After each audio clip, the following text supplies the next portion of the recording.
പ്രിയമുള്ള സുഹൃത്തുക്കളെ എല്ലാവർക്കും നമസ്കാരം. പുതിയൊരു വീഡിയോയിലേക്ക് സ്വാഗതം. എല്ലാവരും വീഡിയോ പൂർണ്ണമായും തന്നെ കാണുക, വീഡിയോ ലൈക്ക് ചെയ്യുക. ചാനൽ ആദ്യമായിട്ട് കാണുന്ന സുഹൃത്തുക്കൾ തീർച്ചയായിട്ടും നമ്മുടെ ചാനലൊന്ന് സബ്സ്ക്രൈബ് ചെയ്യുക. ഫേസ്ബുക്ക് വഴിയാണ് ഈ ഒരു വീഡിയോ കാണുന്നതെങ്കിൽ ഫേസ്ബുക്ക് പേജ് കൂടി ഫോളോ ചെയ്യുക. നമുക്ക് നോക്കാം. 2 മാസത്തെ തുക വിതരണം ചെയ്തിരിക്കുന്നു. ക്ഷേമ പെൻഷൻ കുടിശ്ശിക ഇനത്തിലുള്ളതും അല്ലെങ്കിൽ കഴിഞ്ഞ മാസത്തെ തുക കൂട്ടി 2 മാസത്തെ തുക വിതരണം ചെയ്ത് കഴിഞ്ഞിരിക്കുകയാണ്. ഇനി നമുക്ക് ലഭിക്കേണ്ടത് ഫെബ്രുവരി മാസത്തെ തുകയാണ്. ഫെബ്രുവരി മാസത്തെ തുക എപ്പോൾ വിതരണം ചെയ്യും എന്നുള്ളതുമായി ബന്ധപ്പെട്ടുള്ള സംശയങ്ങൾ മാസത്തിൻ്റെ തുടക്കത്തിൽ തന്നെ പല ആളുകളും ചോദിച്ചിരിക്കുന്നു. തീർച്ചയായിട്ടും നമുക്ക് മനസ്സിലാക്കാനുള്ളത് സാധാരണ രീതിയിൽ ക്ഷേമ പെൻഷൻ തുക വിതരണം ചെയ്യുന്ന അതേ രീതിയിൽ തന്നെ ആയിരിക്കും ഈ ഒരു മാസം വിതരണം ചെയ്യുക. അതായത് ഫെബ്രുവരി മാസം 20-ാം തീയതി കഴിയുമ്പോൾ തന്നെ ഇതുമായി ബന്ധപ്പെട്ടുള്ള ഉത്തരവ് ധനവകുപ്പ് പുറപ്പെടുവിച്ച് അതിനുശേഷം ഫണ്ട് കണ്ടെത്തി DBT സെല്ലിന് തുക കൈമാറി അത് നമ്മളുടെ ബാങ്ക് അക്കൗണ്ടുകളിലേക്ക് വിതരണം ചെയ്യും. അത് മാത്രമല്ല, ചില കാര്യങ്ങൾ നിങ്ങൾ പുതിയതായിട്ട് മനസ്സിലാക്കേണ്ടതുണ്ട്. അടുത്ത സാമ്പത്തിക വർഷം മുതൽ കൂടുതൽ കർശനമായിട്ടുള്ള പരിശോധനകൾ വരികയാണ്. മറ്റ് ഏതെങ്കിലും പെൻഷനൊക്കെ വാങ്ങുന്ന ആളുകൾ,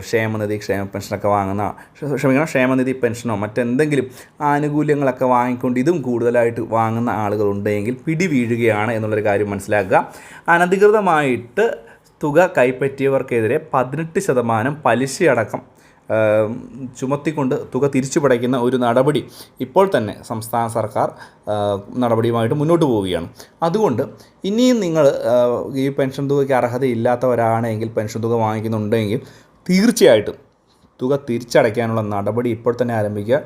ബന്ധപ്പെട്ട വകുപ്പുകൾ ഇതുമായി ബന്ധപ്പെട്ട് നിങ്ങളുടെ പേര് വിവരങ്ങൾ തദ്ദേശഭരണ വകുപ്പുകൾ, തദ്ദേശഭരണ പഞ്ചായത്തുകളിലൊക്കെ ഉൾപ്പെടെ, വാർഡുകളിൽ ഉൾപ്പെടെ പ്രദർശിപ്പിക്കാനുള്ള ഒരു സാധ്യതയുണ്ട്. കാരണം നമുക്കറിയാം, മുൻപ് തന്നെ ഈ ഒരു സർക്കാർ ഉദ്യോഗസ്ഥരായിട്ടുള്ള ആളുകൾ തുക കൈപ്പറ്റിയതിൻ്റെ പേരിൽ ആ ഒരു പേര് വിവരങ്ങൾ പുറത്തുവിടുന്ന സാഹചര്യമുണ്ടായി. അതുകൊണ്ട് തന്നെ ഒരു കാര്യങ്ങളൊക്കെ ഒന്ന് പ്രത്യേകം ശ്രദ്ധിക്കണം. മാത്രമല്ല, ഇനി അടുത്ത സാമ്പത്തിക വർഷം മുതൽ കൂടുതലായിട്ടുള്ള തുക നമുക്ക് ലഭിക്കാൻ പോവുകയാണ്. ഉറപ്പായിട്ടും ബഡ്ജറ്റിൽ തുകയുടെ വർധന ഉണ്ടാകും. ഈ പ്രാവശ്യം ബഡ്ജറ്റിൽ ഒരുപക്ഷെ 1700 രൂപയിലേക്ക് തുക എത്തും എന്നുള്ള റിപ്പോർട്ടുകളൊക്കെ വരുന്നുണ്ട്. അങ്ങനെ വരികയാണ് എന്നുണ്ടെങ്കിൽ 1700 രൂപയായിരിക്കും ഫെബ്രുവരി മാസത്തിൽ തന്നെ നിങ്ങൾക്ക് ലഭിക്കുക. അത് ഒരു പക്ഷേ ഫെബ്രുവരി മാസത്തിൽ കൂട്ടിയില്ലെങ്കിൽ പോലും ഏപ്രിൽ മാസത്തിൽ വർദ്ധിപ്പിക്കാനുള്ള സാഹചര്യമുണ്ട്. കാരണം ഈ ഒരു ബഡ്ജറ്റിൽ തുക കൂട്ടുമെന്ന് പറയുകയും അതിനുശേഷം അടുത്ത സാമ്പത്തിക വർഷം മുതൽ കൂടിയ തുക വിതരണം ചെയ്യുവാനുമുള്ള ഒരു സാധ്യതയുമുണ്ട്.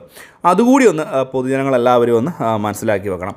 അങ്ങനെ ഉണ്ടെങ്കിൽ അടുത്ത സാമ്പത്തിക വർഷം മുതൽ, അതായത് ഏപ്രിൽ മാസം മുതൽ നിങ്ങൾക്ക് ലഭിക്കുക 1600-ന് പകരം 1700 അല്ലെങ്കിൽ 1800 രൂപ ക്ഷേമ പെൻഷൻ ആയിരിക്കും എന്നുള്ള ഒരു കാര്യത്തിൽ യാതൊരു സംശയം വേണ്ട.